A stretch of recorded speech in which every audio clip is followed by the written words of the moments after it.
Assalamualaikum warahmatullahi wabarakatuh. Hello guys, ketemu lagi balik lagi di video bareng Arinis. Nah, video kali ini kita mau ngomongin Redmi Note 13 5G. Ini varian 5G-nya ya teman-teman. Jadi kalau kalian inget tuh kemarin kita pernah bikin video unboxing ya, tapi kayak versi globalnya gitu. Dan sekarang yang bakal gue ceritain ini adalah versi resmi Indonesianya. Bedanya apa? Apakah videonya lebih stabil? Apakah ada lensa ultra wide-nya? Terus gimana buat penggunaan hariannya? Ya udah, yuk langsung tonton videonya sampai akhir. Jadi kalau teman-teman masih ingat, Xiaomi tuh ngerilis 5 seri Redmi Note 13 secara sekaligus. Dari yang mulai 2 jutaan sampai 5 jutaan, doi punya lah ya. Palu gada, apa yang lu butuh gue ada, bahasanya kali ya. Enaknya apa ya? Enaknya kita tuh jadi punya banyak pilihan, sesuai aja sama kebutuhannya nih. Mau Redmi Note 13 series yang mana? Budgetnya cocok yang mana? Itu sih mungkin salah satu tujuannya ya. Kayak si Redmi Note 13 Pro Plus itu benar-benar kayak tahta tertingginya Note series ya teman-teman buat saat ini. Secara nih doi itu pakai layar curve yang melengkung manis kayak gini. Buat desainnya juga termasuk yang kalem, yang gak neko-neko tapi kayak selera banyak orang ya.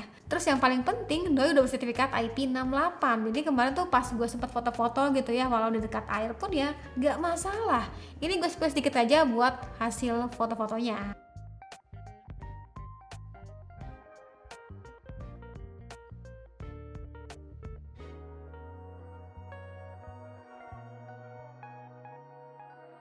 Nah teman-teman masih penasaran nggak sama cerita lebih lanjut tentang Redmi Note 13 Pro Plus ini? Kalau misalkan penasaran, like aja videonya, nanti insya Allah gue buatin videonya secara terpisah. Sekarang kita bakal bahas si varian Redmi Note 13 5G-nya. 5G yang bisa dibilang kayak terjangkau. Ya, jadi si Redmi Note 13 5G ini gue tuh ngeliatnya kayak buat teman-teman yang ngutamain jaringan 5G buat penggunaan jangka waktu panjang gitu ya, dengan budget yang lebih terjangkau. Dan bukan cuma soal 5G, ada beberapa yang pengen gue ceritain ke teman-teman nih. Dari mulai desainnya. Ini desainnya ya kayak elegan banget. Sejujurnya gue gak nyangka sih ternyata Redmi Note series kebagian desain yang termasuknya kayak elegan dan mewah kayak gini.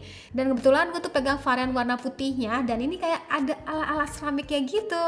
Dan yang bikin salah fokus tuh ada di bagian ketipisan dan juga bobotnya. Ini kayak ringan banget ya guys, genggaman. Model frame kameranya juga gue suka, putih secara keseluruhan kayak gini ya teman-teman. Dan tentunya doi punya resolusi besar 108 megapiksel triple kamera. Oh ya buat teman-teman yang masih menggunakan earphone kabel, tenang, ini port jack audionya masih ada. Lanjut buat SIM tray-nya itu dia hybrid ya, jadinya bisa aktifin 2 SIM ataupun 1 SIM plus 1 microSD. Buat bodinya ini tentunya udah bersertifikat IP54 ya, yang mana bakal tahan debu dan aman semisal nih nggak sengaja kena cipratan air itu ya udah tenang. Keindahan daripada smartphone itu bukan cuma pada bagian desain belakangnya ya teman-teman, tapi bagian layar juga manis, tipis banget guys bezelnya. Tuh, perhatiin deh. Coba teman-teman perhatiin, bezelnya tipis hampir di tiap sisinya ya. Gue malah ngerasa smartphone ini kayak jadi pelopor bezel ultra tipis gak sih, yang hampir rata di setiap sisinya. Nice. Kebutuhan nonton pun terasa lebih nyaman karena rasio layar tuh terasa lebih luas aja gitu ya. Ditambah lagi layar seluas 6,67 inch ini udah AMOLED kan. Jadi buat kebutuhan nonton tuh kayak udah nyaman lah terbilangnya.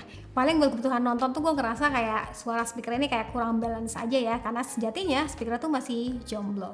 Masih soal layarnya, ini bawaannya tuh udah dikasih anti gores bawaan ya teman-teman, buat perlindungan kali pertamanya. Dan untuk bagian layar sendiri itu udah berlapis Gorilla Glass 5 ya, harusnya sih bakal lebih kuat ya. Terus untuk kebutuhan scrolling pun di layar ini ya rasanya smooth ya, karena refresh rate-nya tuh sampai 120 Hz. Jadi buat kebutuhan scrolling tuh ya sat-sat rasanya.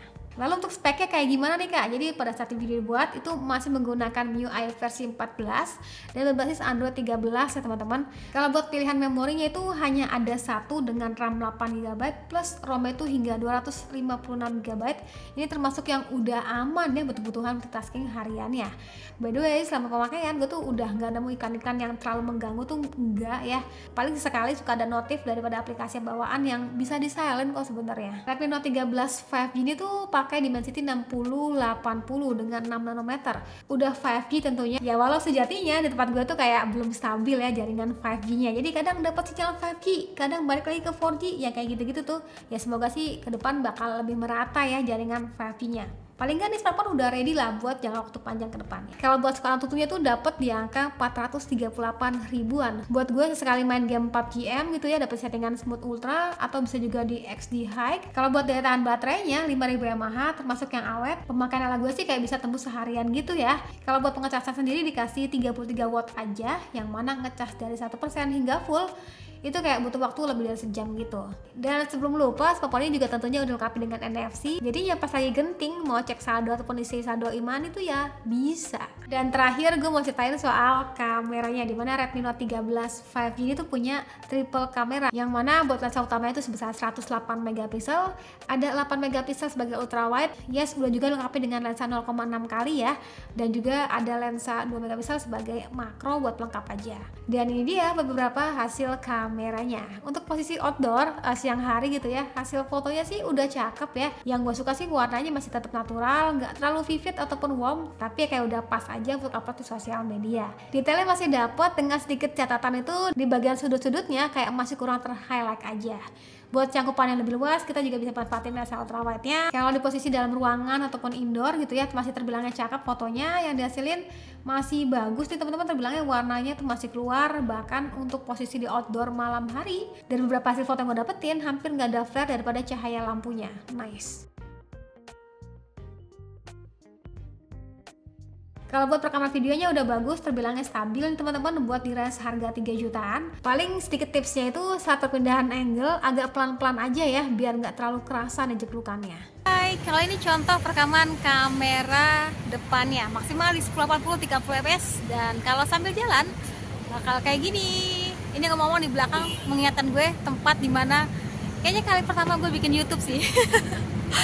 Oke, jadi kalau sambil jalan kebutuhan vlogging bakal kayak gini. Gimana menurutnya? Oke apa enggak? Suara mic-nya gimana? Boleh aja tulis kolom komentar. Oke, ini contoh perekaman videonya di 1080 30 fps. Tampak jelas banget, awannya cakep, bangunan oke, dedaunan kita lihat aja.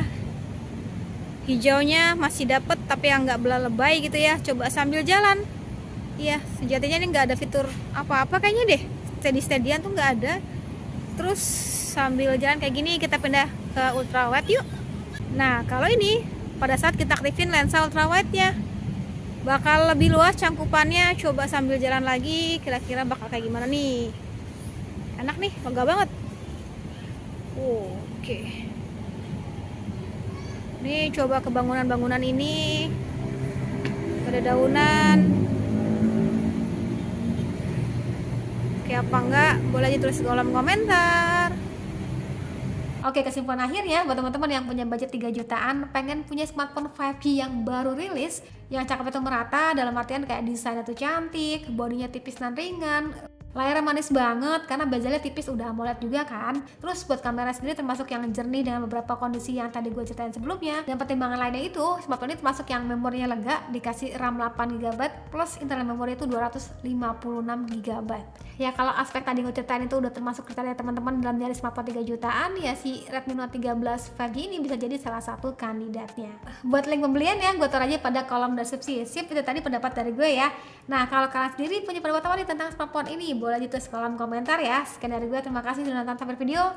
Jangan lupa like videonya, jangan lupa juga subscribe juga channelnya, dan sampai ketemu lagi di video selanjutnya. Sekian dari gue lagi, dan saya bilang see you, bye bye.